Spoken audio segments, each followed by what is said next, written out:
ಇನ್ನು ರಾಜ್ಯ ಸರ್ಕಾರಕ್ಕೆ ಕಿವಿ ಹಿಂಡಿದ ಹೈಕೋರ್ಟ್ ಇನ್ಮೇಲೆ ಹುದ್ದೆ ತೋರಿಸದೆ ಅಧಿಕಾರಿಗಳನ್ನು ಟ್ರಾನ್ಸ್ಫರ್ ಮಾಡೋ ಹಾಗಿಲ್ಲ. ಪೋಸ್ಟಿಂಗ್ ನೀಡದೆ ಟ್ರಾನ್ಸ್ಫರ್ ಮಾಡಿದ್ರೆ ಸರ್ಕಾರ ಬೊಕ್ಕಸಕ್ಕೆ ನಷ್ಟ. ರಾಜ್ಯ ಸರ್ಕಾರಕ್ಕೆ ಕಿವಿ ಹಿಂಡಿದ ಘನಪೀಠ ಇನ್ಮೇಲೆ ನೀವು ಹುದ್ದೆ ತೋರಿಸದ ಅಧಿಕಾರಿಗಳನ್ನು ವರ್ಗಾವಣೆ ಮಾಡುವಂತಿಲ್ಲ. ಹುದ್ದೆ ತೋರಿಸಬೇಕು. ಪೋಸ್ಟಿಂಗ್ ನೀಡದೆ ಟ್ರಾನ್ಸ್ಫರ್ ಮಾಡಿದ್ರೆ ಸರ್ಕಾರದ ಬೊಕ್ಕಸಕ್ಕೆ ನಷ್ಟ. ಕೆಲಸ ಪಡೆಯದೆ ಮನೆಯಲ್ಲಿ ಕುಳಿತವರಿಗೆ ಸಂಬಳ ನೀಡಬೇಕು.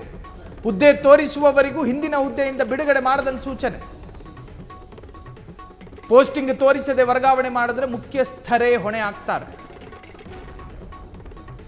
ಕಾಯುವಿಕೆ ಅವಧಿ ವೇತನ ಕಾರಣಕರ್ತ ಅಧಿಕಾರಿಯಿಂದ ವಸೂಲಿ ಮಾಡಿ ಅಬಕಾರಿ ಉಪ ಆಯುಕ್ತ ಅರುಣ್ ಕುಮಾರ್ರನ್ನ ಹುದ್ದೆ ತೋರಿಸದೆ ವರ್ಗಾವಣೆ ಮಾಡಿದ್ರು. ಆ ಪ್ರಕರಣ ಕೋರ್ಟ್ ಮೆಟ್ಲೇರಿತು. 2025 ಜನವರಿಯಲ್ಲಿ ಸರ್ಕಾರ ಟ್ರಾನ್ಸ್ಫರ್ ಮಾಡಿತ್ತು ಅವ್ರನ್ನ.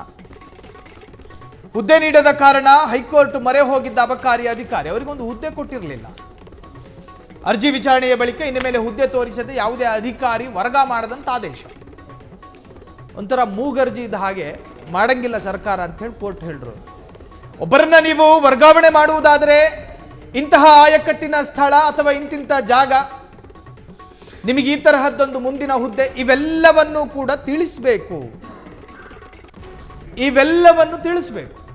ಇದು ಯಾವುದು ತಿಳಿಸದೆ ನೀವು ಟ್ರಾನ್ಸ್ಫರ್ ಮಾಡೋ ಹಾಗಿಲ್ಲ.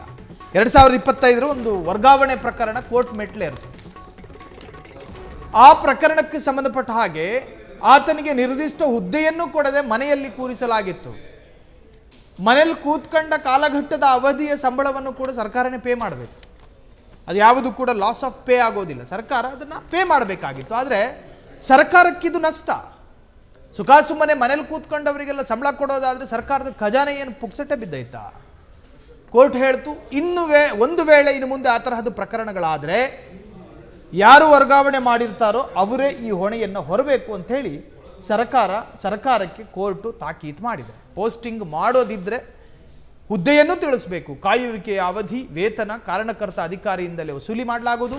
ಅಬಕಾರಿ ಉಪ ಆಯುಕ್ತ ಅರುಣ್ ಕುಮಾರ್ರನ್ನ ಹುದ್ದೆ ತೋರಿಸದೆ ವರ್ಗಾವಣೆ ಮಾಡಿದ್ದ ಪ್ರಕರಣ ಅದು 2025 ಜನವರಿಯಲ್ಲಿ ಸರ್ಕಾರ ಟ್ರಾನ್ಸ್ಫರ್ ಮಾಡಿತ್ತು. ಆ ವಿಚಾರಕ್ಕೆ ಸಂಬಂಧಪಟ್ಟ ಹಾಗೆ ಈಗ ಕೋರ್ಟ್ ಸರ್ಕಾರವನ್ನು ಕಿವಿ ಹಿಂಡಿದೆ.